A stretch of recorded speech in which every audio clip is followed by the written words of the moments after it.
दोस्तों, वंदे मातरम। बिहार में इलेक्शन बहुत नज़दीक हैं और बिहार इलेक्शंस पर मैं पहले भी एक वीडियो दे चुका हूं जिसमें मैं प्रॉपर सीट्स भी मैंने डिफ़ाइन की हैं कि एनडीए को टोटल कितनी सीट्स आएंगी। आज जो मैं कुछ देने वाला हूं आप लोगों को विश्लेषण, आप ही लोगों के पूछे हुए क्वेश्चंस हैं जो हमारे यूट्यूब चैनल में बहुत सारे कमेंट भी आए थे कि जिस तरह से राम विलास पासवान जी अभी हमारे बीच में नहीं रहे और उनके बेटे चिराग पासवान जिनकी पार्टी एलजेपी, एक ऐसे समीकरण जो पहले नहीं देखे गए हैं। अगर आप लोगों ने नोट किया हो तो सेंटर में एलजेपी एनडीए के साथ है, लेकिन बिहार राज्य में जहां पर अभी इलेक्शन होने बाकी हैं वहाँ पर एलजेपी एक अलग घटक बन गया है, एनडीए से ब्रेक हो चुकी है। नॉर्मली ऐसे केसेस में पार्टी को दोनों तरफ से निकाला जाता है और अगर हम पार्टी सिस्टम की बात करें तो एनडीए को इस समय एलजेपी को बाहर कर देना चाहिए था सेंटर से भी। सो ऐसा क्यों नहीं हुआ, और अगर ऐसा नहीं हुआ तो क्या हो सकता है, क्या समीकरण बन सकते हैं। जो मैंने लास्ट प्रेडिक्शंस दी थी उसमें मैं कोई चेंजेस नहीं करने वाला हूं, जिनमें मैंने ये कहा था कि बिहार में अगर नीतीश कुमार जी अगर मुख्यमंत्री बनेंगे तो वो भी बीजेपी का जो बहुमत है पूरे राज्य में, परसेंटेज ऑफ वोट वो सबसे ज़्यादा रहेगा और उसी का ही उनको फ़ायदा भी मिलेगा। यहाँ पर अभी थोड़े से समीकरण चेंज हो जाते हैं, जिसके लिए अगर हम प्लानिटरी पोजीशंस की बात करें तो मंगल, जो कि अभी मंगल की जो पोजीशन है, मंगल अभी वक्री चल रहे हैं और बुध के नक्षत्र रेवती नक्षत्र में। मंगल को हमें जिस तरह से मेदिनी ज्योतिष के रूल्स होते हैं तो यहाँ पर मैं मंगल को सेनापति मान के चलूँगा और एनडीए की तरफ लेके जाऊंगा इसको कि एनडीए के सेनापति मंगल, एंड बुध यहाँ पर हो जाते हैं राजकुमार। यही रोल होता है नॉर्मली मरकरी का, और मरकरी का अभी कंबशन भी होने वाला है आफ्टर 2 to 3 डेज में, एंड साथ में राजकुमार से परिभाषा दी जाएगी यहाँ पर नीतीश कुमार जी को, क्योंकि ऐसा हमेशा ही हुआ है बिहार में अभी तक कि बीजेपी का वोट बैंक ज़्यादा होने के बावजूद भी नीतीश कुमार जी ही मुख्यमंत्री बनते रहे हैं। तो उनको, क्योंकि ये प्रैक्टिकली हो चुका है, तो इसलिए मैं इस तरह से इस तथ्य को, इस एस्ट्रोलॉजिकल कॉम्बिनेशन को परिभाषित करना चाहता हूँ रियलिस्टिक वे में। ये क्या रिजल्ट्स निकल के आएंगे।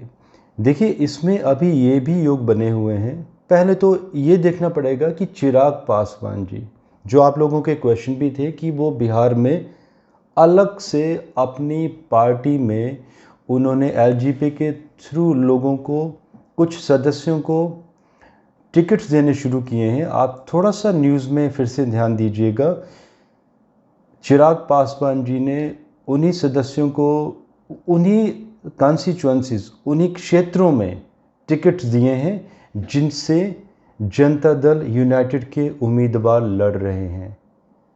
एलजेपी ने अभी तक ऐसे किसी भी उम्मीदवार को टिकट नहीं दिया है जो उम्मीदवार बीजेपी के क्षेत्र में, मतलब आमने सामने की लड़ाई नहीं करवाई है। इसीलिए मैंने आपको मंगल एंड बुध के जो कॉम्बिनेशन है, जो इंडिकेशन दिखाई देता है, भीतर घात का एक इंडिकेशन यहाँ से दिखाई देता है बीजेपी के द्वारा कि बीजेपी पॉसिबिलिटीज़ दिखाई देती हैं कि नीतीश कुमार जी के साथ भीतर घात भी कर सकती हैं, जिसमें कि मैं यहाँ पर फिर मेंशन करना चाहूँगा कि एनडीए की ही सरकार के पूर्ण योग बने हुए हैं और सीट्स जो मैंने लास्ट वीडियो में दी थी उतनी ही सीट्स के योग बने हैं। आप वो पुराना वीडियो देख भी सकते हैं, लेकिन ऐसे पॉसिबिलिटीज़ भी बन रही हैं कि इसके साथ साथ बीजेपी द्वारा भीतरघात। और ये क्यों मैं फर्म हो रहा हूँ इस बात पे, बिकॉज़ जो मैंने कहा कि सेंटर में चिराग पासवान जी साथ में हैं और राज्य में साथ में नहीं हैं, ऐसा नहीं होता है। इसमें जिस तरह से वोट बैंक जो कि कटेगा और जिसमें कि पॉसिबिलिटीज़ ये भी दिखाई देती हैं कि एलजेपी एक बड़ी पार्टी बनकर भी उभर सकती है जनता दल यूनाइटेड की टक्कर में। और रही बात बीजेपी की, तो बीजेपी मैक्सिमम सीट्स ले जाने की क्षमता रखेगी इस समय बिहार में। इसके क्या रिज़ल्ट्स होंगे? अगर एनडीए की गवर्नमेंट बनती भी है तो ऐसे जो परिस्थितियां हैं इनमें बीजेपी का मुख्यमंत्री बनेगा और एनडीए जो कि एलजेपी भी बाद में फिर से ज्वाइन करेगी एंड साथ में जनता दल यूनाइटेड भी साथ में आ सकती है। आप लोगों के ये भी क्वेश्चन थे कि नीतीश कुमार जी की आदत है धोखा देने की। दोस्तों, ऐसा कहना थोड़ा सा गलत हो जाता है राजनीति में। मुझे मालूम है इसमें भी आप लोगों के बहुत सारे कमेंट आएंगे कि मैंने ऐसा क्यों कह दिया कि नीतीश कुमार जी धोखेबाज नहीं हैं। देखिए, हम एक माइंड सेट नहीं बना सकते, हमें संविधान को भी देखना पड़ेगा। अगर हमारे संविधान में इतने सारे फ्लॉज नहीं होते तो मैं मानता हूं कि आपका इशारा किस तरफ है कि जिस तरह से लास्ट जो इलेक्शन हुए थे जब उन्होंने एनडीए के साथ इलेक्शन फाइट किया था और बाद में लालू प्रसाद यादव जी के साथ सरकार बना ली थी।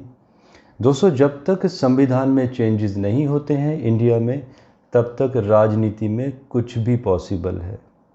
और इसीलिए हम ऐसे शब्दों का प्रयोग कि किसी ने धोखा दे दिया हम नहीं कर सकते। हाँ, हमें ये ज़रूर हक है बात करने का कि संविधान में चेंजेस होने चाहिए। और रही बात इन इलेक्शंस की, तो बहुत सारे ऐसे उम्मीदवार भी हैं दोनों तरफ से, चाहे बीजेपी की बात करें या एलजेपी या जनता दल यूनाइटेड, किसी भी पार्टी की बात करें। बिहार में भी बहुत सारे क्रिमिनल्स ऐसे सदस्यों को भी टिकट्स दिए गए हैं जो कि उपयुक्त नहीं हैं, क्योंकि पार्टियां कहीं ना कहीं अपना आधार भी ख़त्म करती जा रही हैं। वेल दोस्तों, वो अलग मैटर है। आपके क्वेश्चंस के आंसर जो आप लोगों ने कहा था मैंने दे दिए हैं कि ऐसी पॉसिबिलिटीज़ दिखाई देती हैं कि बीजेपी नीतीश कुमार जी के साथ भीतरघात कर सकती है और जो सरकार बनेगी वो एनडीए की ही बनेगी। तब तक शुक्रिया दोस्तों, मैं कुछ और विषय पे विश्लेषण करूंगा बहुत जल्द। शुक्रिया, धन्यवाद, वंदे मातरम।